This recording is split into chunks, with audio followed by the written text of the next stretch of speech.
Retour sur le plateau, on poursuit avec la deuxième partie, toujours avec mes deux invités, Yahweh Klonokono et Akleso Esso. Nous allons parler maintenant du Burkina Faso, où le capitaine Ibrahim Traoré fait le ménage dans l'armée au lendemain de l'échec d'une tentative de coup d'État. Le président de la transition burkinabé va reprendre en main l'appareil sécuritaire. Les purges ont commencé au sein des forces de défense et de sécurité. La gendarmerie semble décapitée. Le limogeage le 4 octobre du chef d'état-major de la gendarmerie burkinabé, le lieutenant-colonel Evrard Somba, peut traduire le malaise qui traverse actuellement la hiérarchie. 7 autres hauts gradés sont en disgrâce auprès du président de la transition qui les a aussitôt limogés. Ils appartiennent aux principaux corps d'élite de l'armée burkinabé. À Clé-sur-Essonge, généralement, dans les pays où des tentatives de coup d'État sont organisées, on sombre dans ce qu'on peut appeler une certaine paranoïa. Est-ce qu'on est en train d'aller dans ce sens au Burkina Faso? En réalité, c'est de la pure, c'est de la paranoïa, parce que, vous voyez, des gens voulaient nous faire croire que c'est quelqu'un qui est désigné par le peuple, qu'il a l'assentiment de tout le monde. Ouais, c'est ce que les signaux montrent déjà, tout le monde ne l'aime pas. Et les dictateurs, qu'est-ce qui arrive? Puisqu'ils ne sont pas aimés par certains, il y a certains qui leur disent la vérité, donc ils sont énervés et ils font ce qu'ils veulent. C'est ce qu'il est en train de faire. Moi je pense que plutôt c'est maintenant il est en train d'organiser un vrai coup d'état contre lui, parce que comment on appelle le gars là, Kaboré, le président, avant qu'on ne fasse coup d'état, c'est que Kaboré a commencé par enfermer les officiers, et sur 11 personnes il y a 8 officiers que lui il est en train de suspendre. Les gens ont des amis dans l'armée. Quand tu fais des mécontents, c'est que finalement, on va t'évincer. Et il a oublié même, quel est le problème? On dit que, je pense que c'est le lieutenant ou quoi là, qui a demandé de soutien militaire pour aller défendre son vie. Il a refusé, et la personne est morte. En plus, sa famille, ses amis sont contre ça. Il n'a qu'à aller régler le problème avec des discours policiers, consorts, mais il prend des décisions manu militari. Non, ça ne va rien prouver. D'abord, quand normalement quelqu'un pour qui on nous fait croire que la population est de son côté, il doit user des moyens plus convaincants, plus efficaces que ce qu'il est en train de faire. Ça montre qu'il a atteint ses limites. C'est ce que je dis. Quand ils viennent, ils ont une limite où ils n'arrivent plus à faire quoi que ce soit. Ils ne peuvent qu'utiliser la force pour aller.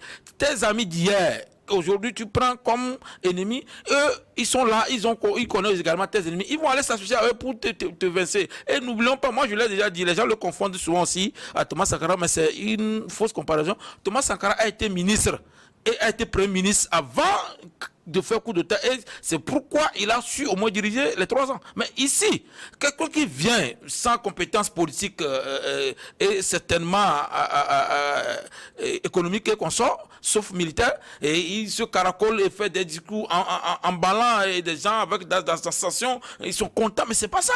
C'est pas ça. Je dis que ce qu'il est en train de faire, s'il ne revient pas il y aura un procès coup d'état où on va. D'ailleurs, lui-même il a fait coup d'état. Et ce qui m'étonne, c'est qu'il condamne maintenant les coups d'état. Lui-même qui a fait coup d'état, condamne les coups d'état. Je pense qu'il y a un adage qui dit souvent que qui tue pas le pays, périt pas le pays. Il doit soulever. Quand vous êtes venu par coup d'état, c'est normal que le coup d'état vous renvoie. Donc moi, je trouve seulement qu'il est aux abois, qu'il a peur maintenant. Il n'est plus dans son air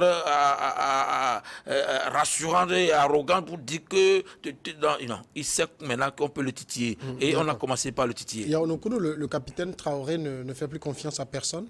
Monsieur Samuel, vous savez, c'est ça encore qui confirme. C'est ce qui confirme que le coup d'État, c'est du désordre, c'est de la démagogie, c'est de la pagaille. Et ma foi, je crois que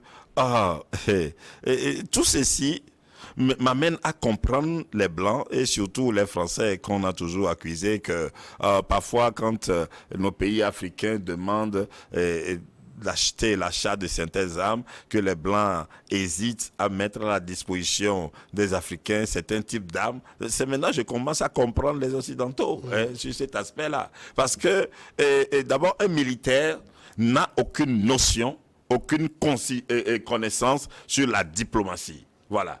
Hein? Un militaire, tout ce qu'il sait faire, c'est le rapport, un langage de rapport de force. Alors donc son rapport de force même, il ne peut que l'exercer que sur son propre frère. Il n'est limité que sur son propre frère. Voilà, les militaires africains, leur rapport de force en question là, ne peut s'exercer, se limiter qu'à leur propre frère. Point barre. Voilà. Alors maintenant, il faut comprendre par là que Monsieur Samuel, c'est dommage, c'est triste. Vraiment. Et ce qui inquiète, c'est que si seulement, que ça soit le Burkina, que ça soit le Mali ou que ce soit le Niger, ils pouvaient prendre l'exemple sur le Togo. Hein? Ils pouvaient prendre l'exemple sur le Togo. On se rappelle en 2005, au décès du feu Eyadema, quand l'armée est montée au pouvoir. Bon, il faut aussi relativiser un peu. L'armée n'est pas montée au pouvoir pour confisquer le pouvoir à elle, mais apporter des civils à la tête du pouvoir. Mais quand la communauté internationale s'est levée et a demandé le retour à l'ordre constitutionnel, qu'est-ce qu'on n'a pas vu?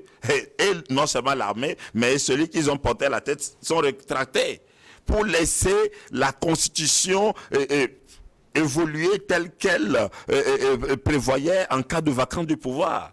Et maintenant, encore un deuxième exemple. Si un militaire aspire à monter au pouvoir et diriger, mais qui prenne l'exemple sur M. Djeri Tama, qui était un officier de l'armée.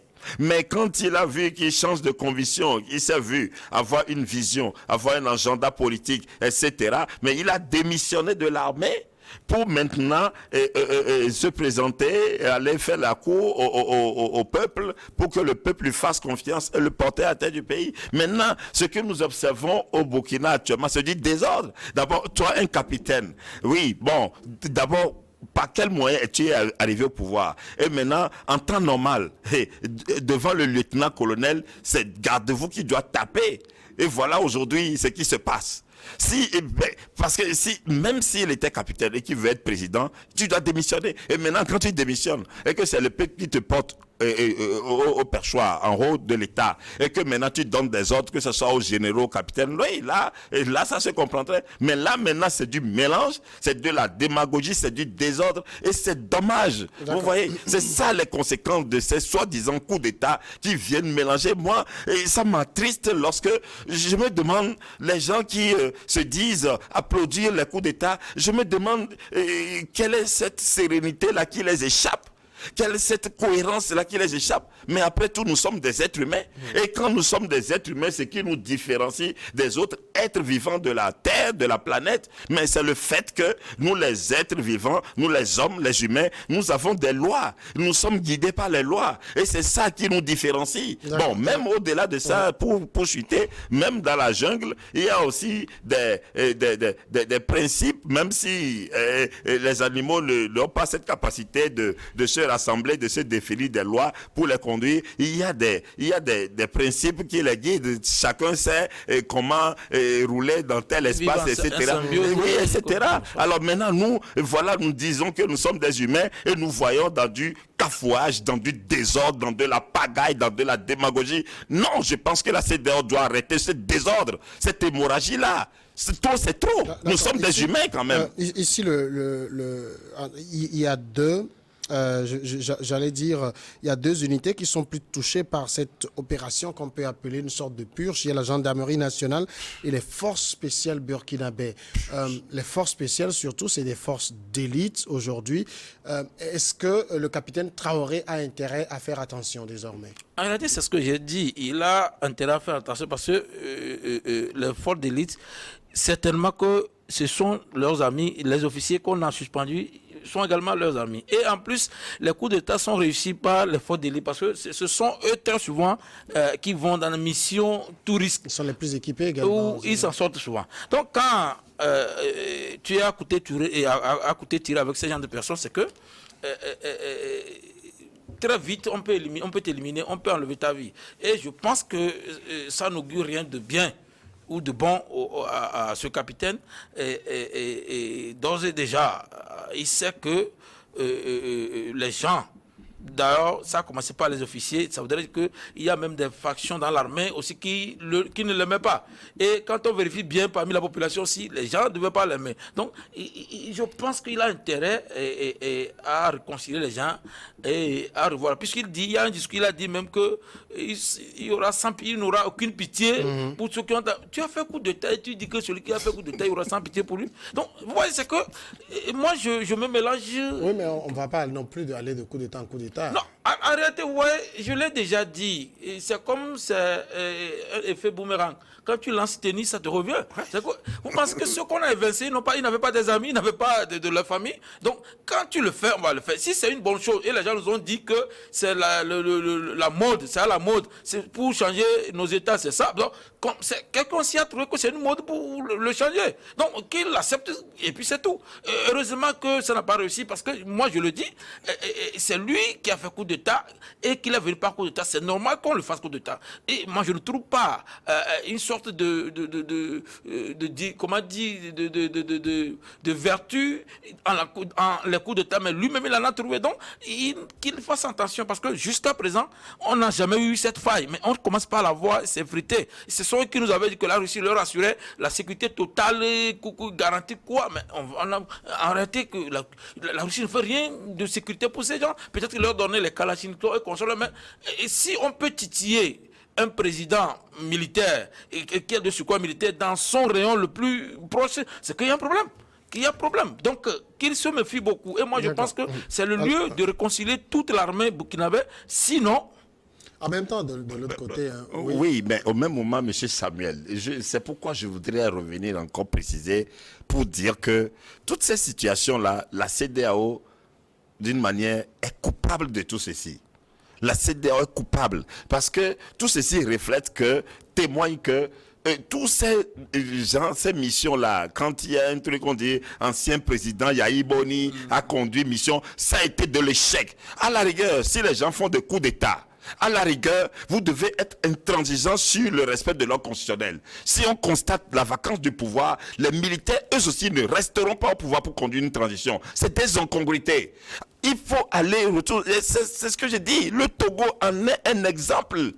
En 2005, quand on a appelé le retour à l'ordre constitutionnel, les militaires se sont repliés, le président français s'est replié, et c'est le président de l'Assemblée nationale qui a conduit la transition jusqu'à l'organisation des élections. Et quand c'est comme ça, vous ne verrez pas ces embrouilles-là que nous voyons actuellement au Burkina, etc. Nous ne verrons pas cette recrudescence-là. Non, donc c'est la CEDEAO a cautionné du désordre. Parce que ces gens-là que la CEDEAO s'est dit envoyer en mission ancien président, etc., qui sont revenus faire rapport à la CEDEAO avec des schémas incongrus que nous voyons aujourd'hui. C'est ça l'échec. Et il faut corriger ça maintenant. Dans le cas du Burkina, vous vous rappelez la dernière fois quand il y a eu cette tentative de coup d'État, on a quand même vu les populations se lever et faire bloc pour dire nous ne voulons plus de ça. Donc aujourd'hui, on ne peut pas dire que Traoré est isolé. C'est quelqu'un qui est porté par sa population. Monsieur Samuel, vous savez, nous ne devons pas nous mentir. Nous, en Afrique, surtout la population, je ne sais pas, nous l'avions dit, M. Samuel, je ne sais pas si c'est la pauvreté, la réalité de la pauvreté.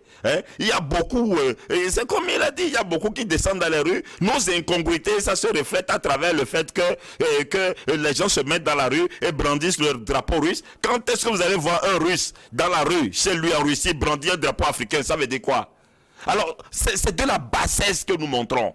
Ces histoires de population dans les rues, c'est de la bassesse, c'est du n'importe quoi. Défendre quoi? Qu'est-ce qu'ils comprennent? Les mêmes populations, si demain, ils reviennent dans la rue pour dire non, de la manière dont vous nous gérez, ce n'est pas bon, ce sont les mêmes encore qu'on va encore tuer, qu'on va encore arrêter. C'est des incongruités, vous voyez? Et on a vu actuellement l'imam Diko du Mali, quelle est sa position aujourd'hui? Donc, c'est-à-dire que les gens d'habitude se mettent dans une certaine naïveté, ils se lancent avec passion, avec... non, et je vous précise, au Niger également, dans les premières heures des coups d'État, il y a des citoyens qui sont montés dans la rue pour dire non au coup d'État, que le pays a toujours connu des coups d'État, qu'ils disent non, mais qu'est-ce qu'on n'a pas vu? L'armée a tiré sur eux.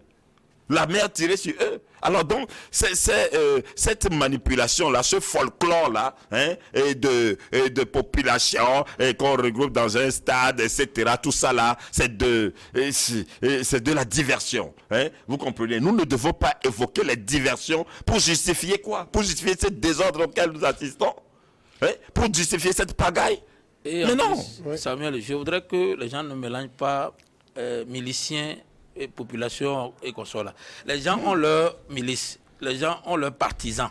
Ce ne sont pas la population. Le Burkina Faso, c'est au-delà de 20 millions d'habitants. Et moi, je n'ai pas vu 20 millions de personnes dans la rue pour dire que nous soutenons ceci. Non, ce n'est pas le cas. Les gens, tu vois, on paie, il y a des éléments manipulés à qui on donne de l'argent de manipuler d'autres personnes et puis on regroupe à peine 9 ou 5 000, des fois même ça n'atteint pas. On monte des chances. Vous voyez, même au Togo ici, au moment où Jean-Pierre faisait les marches, on a dit toute la population togolaise s'est levée alors que ça, on a même dit que ça n'atteint pas 100 000. Alors, vous voyez, vous-même, est-ce que là, 2 millions d'habitants peuvent se lever à Lomé et les routes, il y aura la voiture encore sur la route. Donc c'est pour dire que les gens n'ont qu'à relativiser ce qu'ils disent. Peut-être il y a une partie qui est sur le président, c'est normal qu'il y a ses amis qui le soutiennent, mais ce n'est pas le peuple.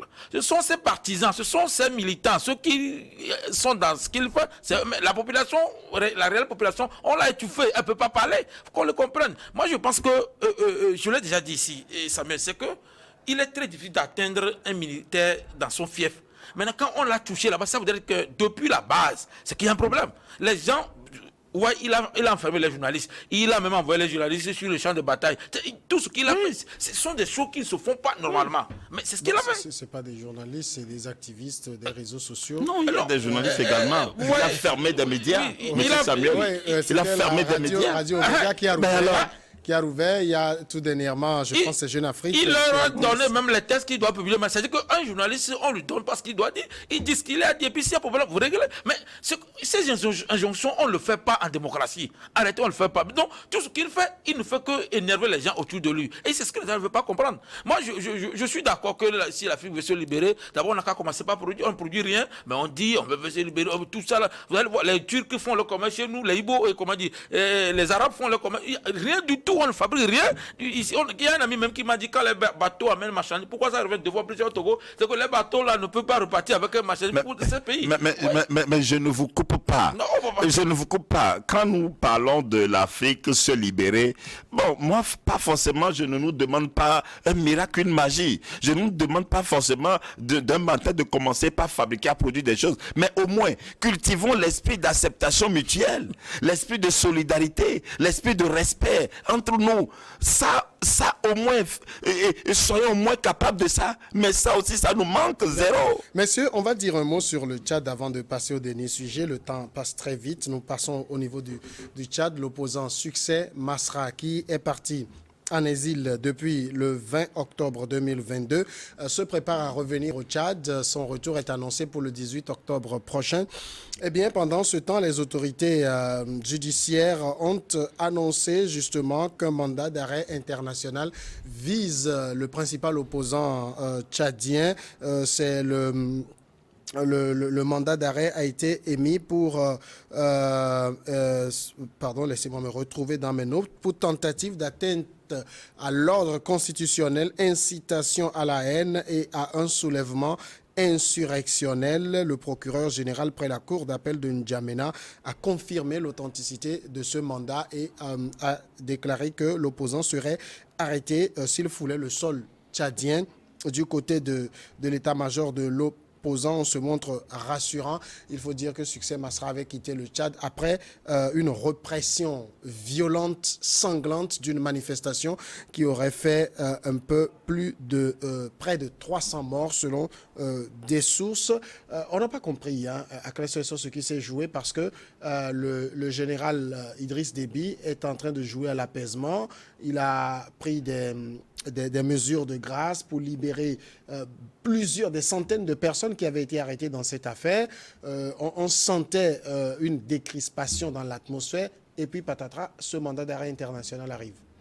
Oui, c'est que d'abord, les gens doivent comprendre que le mandat d'arrêt, ton pays peut le lancer contre toi ou la Cour pénale internationale peut le lancer aussi contre toi. Ici, c'est le Tchad qui le lance. Et c'est là où moi je demande à ce que nos procureurs soient désormais des procureurs élus. Si on a élu un procureur, il travaille honnêtement et avec objectivité.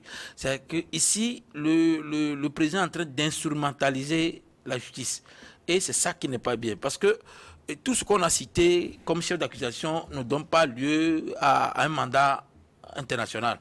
C'est-à-dire qu'ils veulent seulement l'effrayer. Moi, c'est ce que je pense. Et pourquoi la personne ne vient pas? Parce que si vous voulez l'arrêter, vous n'avez pas besoin d'annoncer qu'il y a un mandat international qui enterre la personne vient. Et en plus, semblerait-il que le succès est celui que la population a doué ces derniers moments. Malgré le fait qu'il ne soit pas là, étant donné que le général président ambitionne lui-même de postuler aux élections prochainement. Donc, il voit que c'est un adversaire sérieux qui peut lui raviver le pouvoir. Donc, tout ce qu'il fait, c'est de l'évincer pour qu'il ne puisse... Parce qu'il avait déjà enfermé 262 opposants lors de ce mouvement. Et vous avez même énuméré le nombre de personnes tuées. Donc, moi, je pense que si on cherche la paix au Tchad, il faut... pas aller sur ce plan. Et M. Nkounou le disait tout de suite, si la CEDEAO et l'Union africaine comprennent qu'on a besoin d'évoluer dans une atmosphère fraternelle, je pense qu'on avait envoyé quelqu'un aller au Niger régler le problème alors que la personne même fait des répressions. Vous voyez, c'est qu'on se trompe beaucoup de celui qu'on envoie. Je ne sais pas si c'est dans l'oubli ou c'est incongruité ou souveraineté. Mais moi, je pense qu'il faudrait maintenant réfléchir pour savoir qui envoyer. Parce que quelqu'un qui prend la paix, l'apaisement dans sur un autre plan ne peut pas promouvoir la tyrannie sur un autre plan. C'est anormal. Donc, moi, je suis écœuré que c'est l'Afrique qui montre le mauvais message de ces choses parce que même le printemps arabe, ça n'a pas été ce qu'on a vu. C'est la population qui a demandé l'amélioration des conditions, tout ça. Là. Mais ici, je ne sais pas comment il faut l'appeler. Parce qu'à part coup de temps, vous voyez, s'il faut le dire aussi, même si c'est son papa qui est tué, lui aussi, il a fait un hold-up constitutionnel, institutionnel, en se hissant à la tête du pays et il ne veut pas que les choses s'apaisent puisqu'il a demandé un nombre d'années aussi pour centraliser. Je ne sais pas quelles compétences ils ont et c'est 3 ans, au-delà de 3 ans que leur vraie compétence peut se révéler. Mais je pense que les Nations Unies ont organisé des élections 3 mois, 6 mois comme délai dans des pays avec un mécanisme efficace. Je pense que si c'est ce que ces gens veulent, ça peut se faire. Il y en a même qui déclarent que pour eux, c'est la sécurisation du territoire d'abord, les élections après, sans oublier que les élections amènent aussi l'apaisement dans le pays. Moi, je pense que notre général en fait de trop et ce procureur aussi, il est trop zélé dans ça. On n'a pas besoin de ça, on a besoin d'apaisement, donc appeler tout le monde parce que toute l'opposition tchadienne demande à ce que on laisse entrer succès. Justement, le retour de Succès Masra est perçu comme gage d'une volonté des autorités de la transition d'aller vers la réconciliation. Qu'est-ce qui n'a pas marché? Monsieur Samuel, permettez-moi de poser cette interrogation. Je me demande bien, est-ce que le fait que les Occidentaux nous aient donné accès à la scolarisation, à l'instruction, à l'académie française, pour que nous puissions aussi avoir un parcours académique et accumuler des diplômes, constitue un élément qui ôte de nous notre dignité, constitue un élément qui prend en otage notre conscience, qui tue notre conscience. Et quand je fais encore le rapport avec cette dame de la Cour constitutionnelle du Gabon qui aujourd'hui revient présenter des excuses comme quoi elle a toujours validé des résultats qui sont truqués, etc. Ben, je me pose cette question-là. Et au finish, mais ça fait de nous quoi au juste? Le fait que nous observons un cursus académique, ça fait de nous les Africains quoi? Et à offrir toujours, à être une honte être des incongruités aux yeux du monde. Mais le même général Déby, mais le procureur n'a pas jugé de délivrer un mandat contre lui car ayant violé la Constitution. Parce que comment est-ce qu'il est monté au pouvoir? Est-ce que la Constitution tchadienne a prévu qu'on monte au pouvoir par cette manière-là? Alors pourquoi c'est toujours nous, M. Samuel? Mais arrivé un moment, il faut qu'on soit sincère pour qu'on se questionne. Et dans ça encore, oui, je vais non seulement un peu accuser la France, et au même moment encore la dédouaner. Accuser la France, pourquoi? Parce que on a tendance à croire que c'est elle qui cautionne tout cela, parce qu'on a vu la France présente au Tchad dans les premières heures, soutenir, etc. Et elle vient soutenir ce qu'elle-même sait que ça ne peut pas se produire chez elle.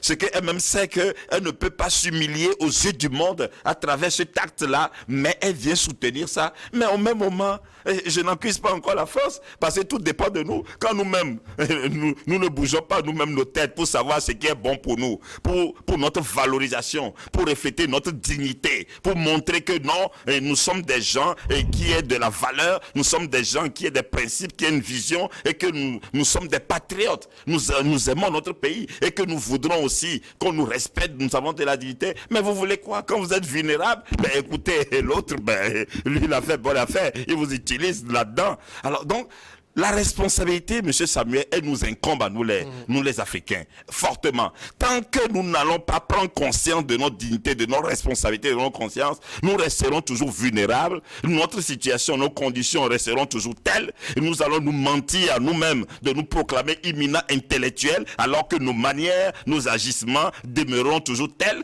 L'Africain a reçu une formation militaire grâce aux Occidentaux, mais cette formation militaire ne peut l'exercer que son propre frère. C'est en cela tout à l'heure je disais à M. Aklesso, quand il disait que nous ne fabriquons rien, moi je dis mais je ne nous demande même pas de fabriquer de quoi. Soyons au moins capables de refléter notre dignité, notre acceptation mutuelle, notre solidarité, au moins ça, mais ça nous échappe. Alors donc pour chuter et dire que, écoutez, tout ça c'est de la honte qu'on offre aux yeux du monde avec ces histoires de mandats d'arrêt, etc. Mais ça montre aussi l'échec de ces regroupements sous-régionaux. Parce que pourquoi maintenir un militaire d'abord qui fait un coup d'État, c'est des incongruités, c'est de l'illégalité. Et maintenir quelqu'un qui a commis l'illégalité de conduire, de rester à la tête du pays, ça n'a pas de sens. Alors pourquoi, quand on fait face à tout ceci, ça n'étonne pas. Parce que quand il vient au pouvoir, il pense qu'il est venu par la force. Alors donc, il n'a aucune notion de la diplomatie, il n'a aucune notion de la politique. Alors tout ce qui a comme réflexe, comme langage de fait, c'est la force. Et alors, donc, à travers cette force-là, elle peut se dire, je parle de cette jointe, elle peut se dire, contrôler et puis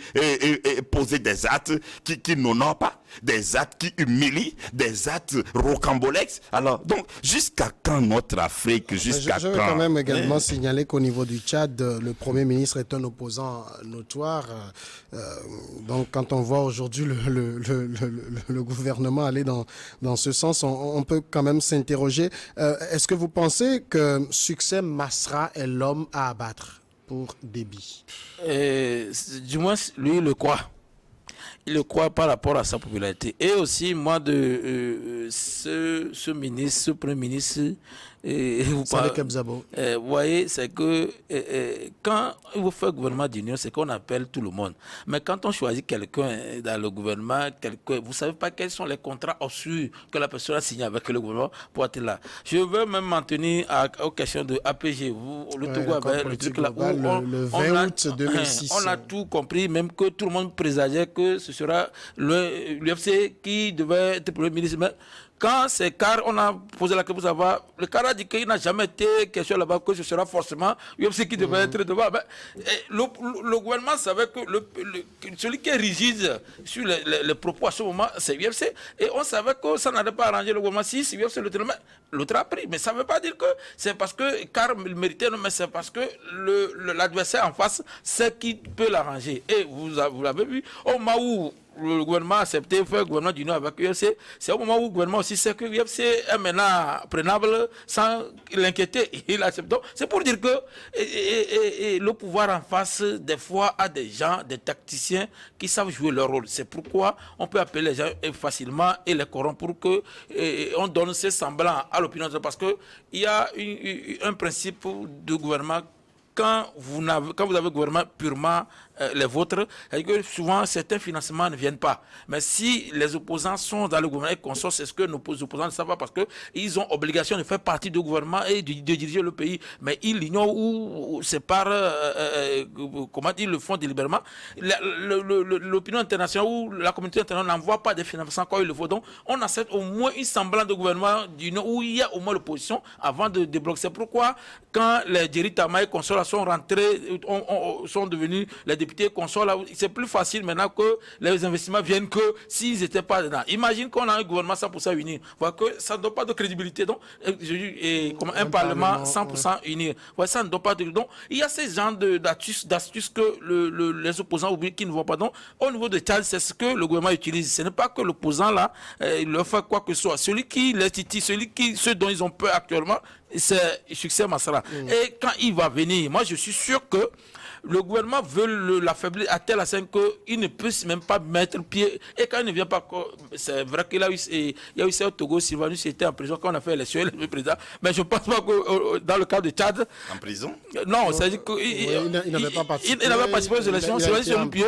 Il n'a jamais été en prison. Non, on va venir ceci après. Les colons l'avaient arrêté. On l'avait arrêté. Sylvanus Olupio. Oui, Sylvanus. Non, pas de Sylvanus Olupio. Il avait été en prison et c'est Samy de Tové qui allait obtenir la victoire, lui il est venu. Donc ça voudrait dire que je ne pense pas que ça aura lieu au Tchad. C'est pour dire que Déby a gagné s'il tend la main à ses opposants. Mais moi j'ai envie de savoir, c'est quoi ils ont tous à vouloir neutraliser leurs principaux opposants? On voit dans le cas du Sénégal par exemple, on a tout fait pour mettre Ouniouf, le leader du PASTEF. Non, monsieur Samuel. Au Sénégal, je crois que, comment il s'appelle là, Sonko lui-même, il s'est fait vulnérable. Lui-même, il a créé les conditions. Au départ, je crois que le pouvoir était patient. Moi, je pense plutôt qu'au Sénégal, dès lors que le président Macky Sall a pris la parole pour déclarer qu'il ne sera plus candidat, toutes ces humeurs-là, Sonko devait calmer ces humeurs tranquillement, puisque c'est ce qu'il réclamait pour les populations. Bon, mais on a vu qu'il y a encore eu des agitations, tout ça. Bon, à un moment, bon, franchement, vous aussi, et quand celui qui est en position de force face à vous, à un moment, fait bas la terre, mais vous aussi encouragez, allez au moins dans ce sens-là, que de toujours vouloir faire croire que, alors que l'autre a toujours les cartes à main. Non, moi je pense que Sonko lui-même, il s'est créé son problème à lui, et ça, bon, ma foi, c'est ma lecture, je pense que Sonko, il est allé trop. Qu'ils disent que le ministre de la Jeunesse a volé l'argent de le ministre de l'Environnement. En réalité, ce sont des accusations qui pouvaient même l'amener en prison depuis longtemps. Et je pense que le ministre ou le juge a tambouré. Sinon, ils pouvaient créer à ce que les gens aillent tuer ce ministre parce qu'ils disent que l'argent de leur emploi ou que le ministre a pris. Ça, ces choses ne doivent pas être fait. Moi, je dis que la diplomatie, il faudrait qu'on apprenne, même la politique. Il y a des choses qui ne se disent pas. Oui, monsieur Samuel, si vous me permettez, très rapidement, moi je voudrais saisir cette opportunité-là pour appeler vraiment les pays africains à revoir copie, parce que nous avons tendance à croire que n'importe qui s'improvise acteur politique.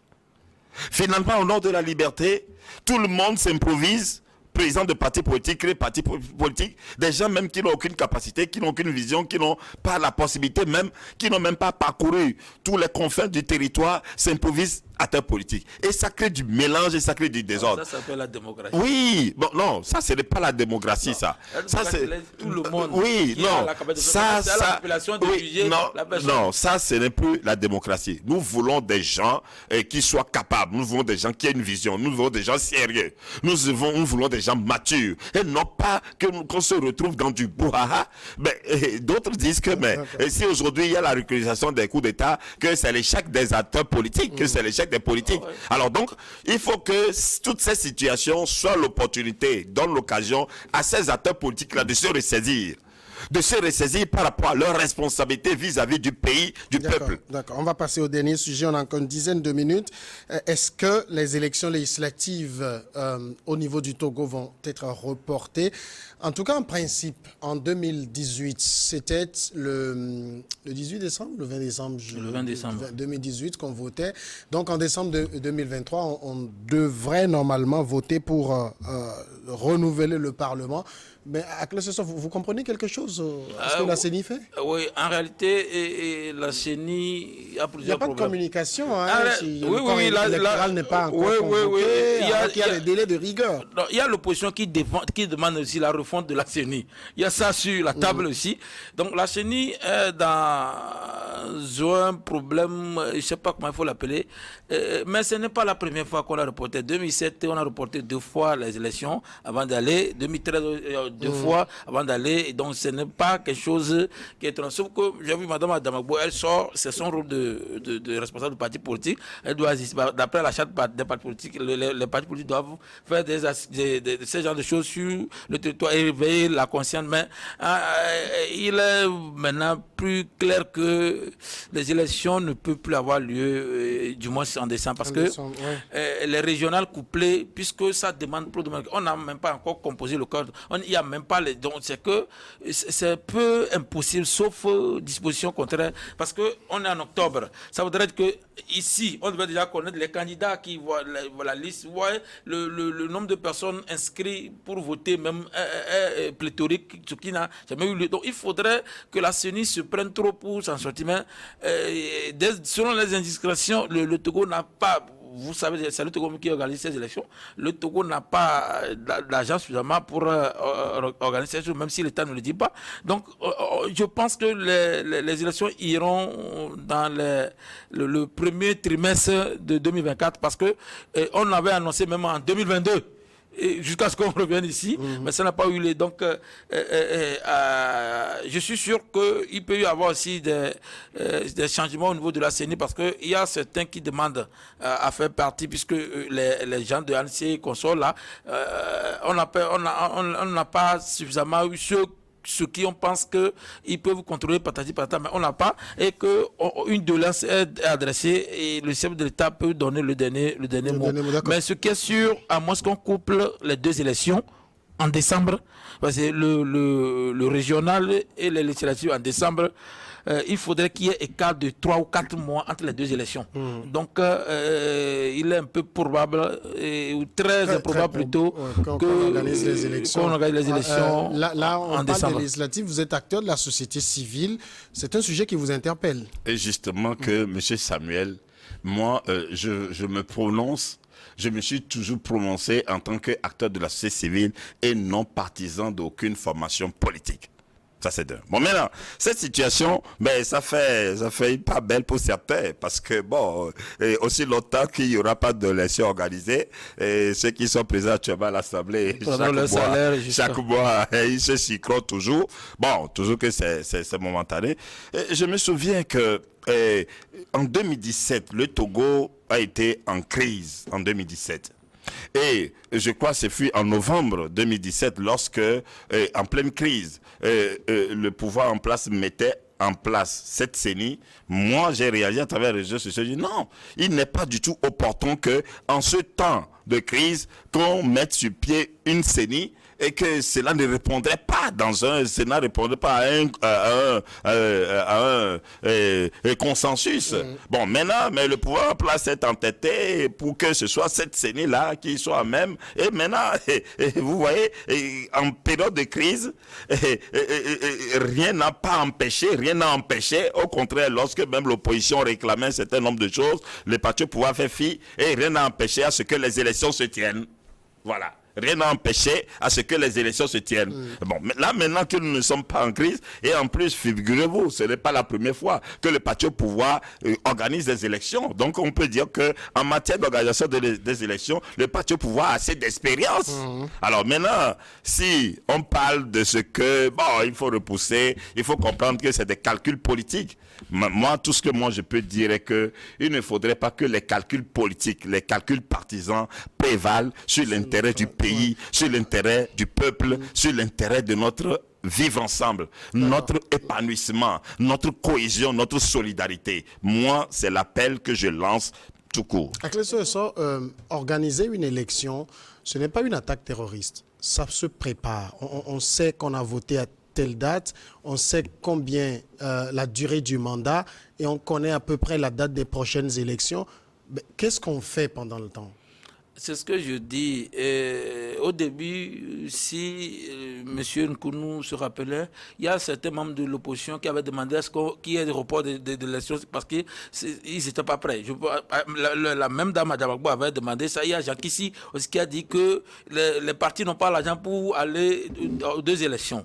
Maintenant que ça a arrangé le côté, il clame le contraire. Mais le problème actuel, c'est que, je l'ai déjà dit, on estime à peu près à 25 milliards ce que coûtent les élections pour le Togo. Donc, si, avec les problèmes sociaux qui sont là actuellement, si le gouvernement a la capacité d'aller aux élections, est-ce que le résultat, là où nous sommes actuellement, le résultat là sera accepté par tout le monde par rapport à tout ce qu'il y a? Imagine qu'on n'a pas fait la refonte de la CENI. Imagine que les réclamations que les gens font.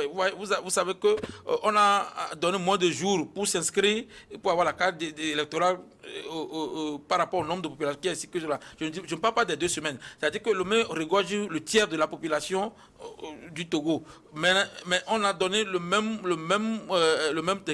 même semaine à ceux qui sont à le de s'inscrire, à ceux qui sont à l'intérieur où les bureaux de vote sont quasiment vides de l'autre côté. Donc, il y a des gens qui ne sont pas inscrits. Je vais me mettre dans la ligne de Nkounou où je ne parle pas d'un parti pour vous parce que rien ne prouve que ce sont les militants d'UNI qui n'ont pas eu leur carte. Rien ne prouve que ce sont les militants de ANC. Mais si on constate qu'un nombre important de personnes n'ont pas eu leur carte d'électeur, il y a ce problème à régler. Maintenant, outre ce problème, il y a les machines là sont stoppées ici, là, avec l'encre qui manque.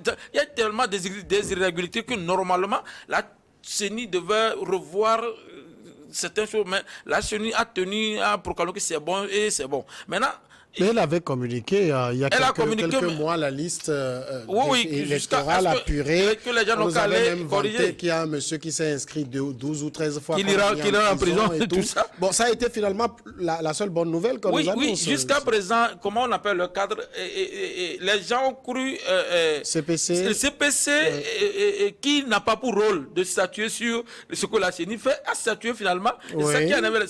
C'est le CPC qui dit qu'il n'aura plus report. On va plus. Donc, alors que c'est à la CENI de dire ce genre de choses. Donc, moi, je pense que jusqu'à présent, le problème, c'est que c'est plus financier et matériel que ce que les gens pensent. On a aussi une CENI un peu muette. Oui, monsieur Samuel. C'est déplorable d'avoir une institution. Monsieur Samuel, pourquoi devons-nous toujours être les éternels incapables, les éternels incompétents dans ce monde? C'est de l'incompétence? Pourquoi nous les Africains? Nous avons cette indépendance-là, ça fait combien de décennies maintenant? Quand je vois dernièrement encore en Slovaquie cette élection tenue, où on n'a rien entendu de tout ceci. Mais une gouvernance, c'est la prévision. C'est ce que je disais à une élection, c'est pas une attaque terroriste qui est imprévisible. Une gouvernance, c'est une prévision. On sait qu'à tel moment, si, voilà, il y a tel rendez-vous, il y a tel agenda, il y a ceci, cela. Oui, une gouvernance, ce n'est pas de l'improvisation.